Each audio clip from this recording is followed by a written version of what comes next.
Quarterfinals, here we come. Yo, what it do? Tis your boy the Chelskian, and welcome to my channel for the match reaction of Chelsea 1, Southampton 1, 4-3 on penalties, through to the quarterfinals. Let's get into it.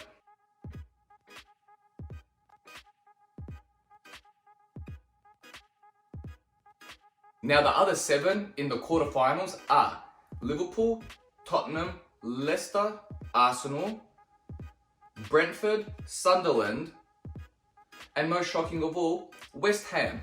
They did them on penalties, Manchester City. I'm so happy they're out. You have no idea, bro. No idea. And you know what? Big up to David Moyes' West Ham, because not only did they beat Manchester City, but they did the double over Manchester. And I mean, Manchester United right now, winning over them is like winning over Norwich. Now in the upcoming fixture, watch us get battered by them. Now, let's get into the lineup. Tuchel went with his traditional 3-4-3 lineup, but change it up a bit. Kepa in goals, Hudson-Odoi and Marcus Alonso back as wing backs. Malang Sarr, Chalobah and Reece James is the back 3, middle 2 of Saul and Kovacic, and forward 3 of Barkley, Hakim Ziyech and Kai Havertz down the centre. Overall, when the lineup came out, I was happy. It was good and I was confident, and I was particularly happy Kepa was in the team sheet. Man, I love this geezer. Bro, he's my favourite. I love him to death. I was happy Saul is going to get some minutes and Ross Barkley to play as winger. I'm so happy for these lads. I feel like this game was actually pretty entertaining despite it being 0-0 up until the goal, which was just before half-time, but I'll get into that in a moment. But despite it being a 0-0, it was actually a really entertaining game and I was really enjoying it.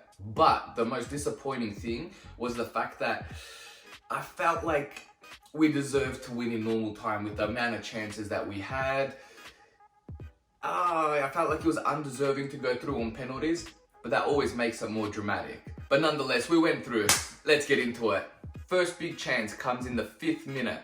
Corner from Ross Barkley right onto an unmarked Saul, who headers the ball top right corner, forcing Forster to make a save. And I was so devo because Saul hasn't had the best opportunities in Chelsea, in a Chelsea shirt since he came, but it would have been so good for him to get a goal, and he's had so many chances this match and it's just so disappointing, but we'll get into those in a little bit. One particular beautiful moment from Havertz, who had a million chances, and I'll get to the goal in a moment, is him running with the ball up the touchline and he cuts it in.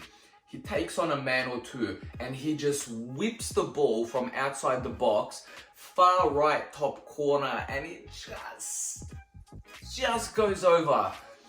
Oh, I felt so bad, but it was so good, and I swear, no questions, I don't care about no one, that would have won Puskás Award. That's how sexy it was. Then, moments later, Havertz receives the ball from a nice through ball from Alonso, and he carries it a little bit, trying to take on the defender, so he cuts left, and he's right there in the near post, and he shoots.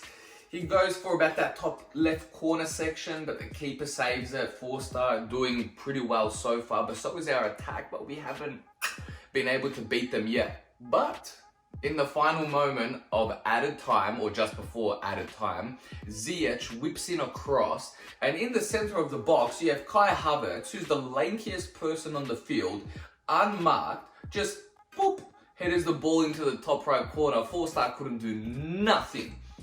Oh my gosh, it was beautiful, and I felt like he deserved that. He had 2 or 3 chances in that first half prior to that header, and he deserved the goal, especially with that stinker of a performance against Norwich, albeit he didn't get much service. But oh, I'm so happy for him. I'm so happy for the lad. And it's half time. 1-0, beautiful. But I feel like that result doesn't do us justice. Could have been 0-0, sure, but I feel like it should have been at least 2-0. 1-0, I was not satisfied with. But nonetheless, we got the lead, right? Second half starts, and almost instantly, there's a ball, Malang Sarr tries to clear it out, gets picked up, I'm not too sure which Southampton player it is, but he passes it to Walker Peters, and Walker Peters just cuts in, sprints like 100 k's an hour, takes a shot on Kepa and ricochets off his calf, right in front of Long, and he just blasts it into the net. I meant to say Adams, not Long. Not long from a counter-attack, the ball comes up real quick and Chelsea look like they're about to score. They're going nuts. Hudson-Odoi cuts it to Havertz again. That happened like 40 times during the game. I don't even know how many times I said it.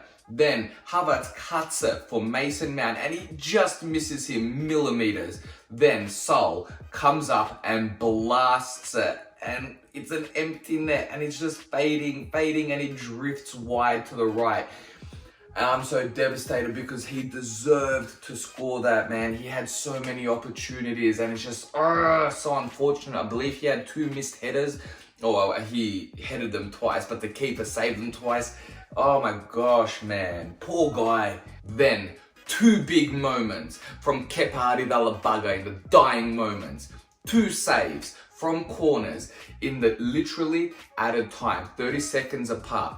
Both of them whipped in, first by Lianco and then Salisu, right to Kepa. And he saves them and parries them away. That sounds so not dramatic, but it is. I swear. In added time, 2 corners, 2 parries. Bro, 30 seconds apart. What are you talking about? I love this lad. I love Kepa. I wish he kept a clean sheet. It would have been so good for him. But the last moment of the match, Hudson-Odoi, who was in the game the entire match, he was there at every attack, gets the ball towards the right flank and starts cutting in and crosses it towards Havertz again, but misses him and he gets cleared. Then Sarr steps up to blast it into the net. And it was an awkwardly powerful shot. It kind of like dinked. And Forster makes a last-ditch effort to save it. And I'm devastated. That would have been such a perfect debut goal. Oh, I mean, his first goal for the club. No, he's had a couple matches now, so it wouldn't be his debut. But you get what I mean. Oh! But into penalties we go. Southampton go first. Armstrong scores. Alonso scores. Then former gunner Theo Walcott gets his penalty saved by the man, the myth, the legend, Kepa. And it's 1-1 still. Mason Mount needs to score. What does he do? Misses. Damn it. 1-1. And I feel bad for Mason because I feel like he's missed a few penalties. He missed last week against Norwich, albeit it was retaken and he scored it. And I feel maybe in the Super Cup he missed his, so he's had a bit of bad form on penalties lately, but let's get into the match. Long scores his, Hudson-Odoi scores his, then Smallbone, funny name, no disrespect, blasts his way over. Then Chilwell scores, then former Champions League winner with Chelsea in 2012, Oriol Romeu steps up to take his penalty and he scores it. Then Reece James steps up to take the winning penalty to send us through to the quarterfinals of the Carabao Cup. Sends the keeper the wrong way. And he just stands still, he doesn't even celebrate. He sticks his arms out and it was actually like a cute moment. But what a beautiful lad, man. And what a beautiful moment. I'm so happy we're in the quarterfinals. And I'm thinking of the last 7 teams. Really, apart from Liverpool, I'm not scared of anyone. Not Tottenham, not Leicester, not no one. The only team that can really stop us with current form as well is Liverpool. Otherwise, no team's going to stop us. But anyway, that's that. Thank you so much for watching. If you enjoyed this video, please smash the like button, comment below, and if you're new to this channel, throw in a sub. Thank you so much for watching.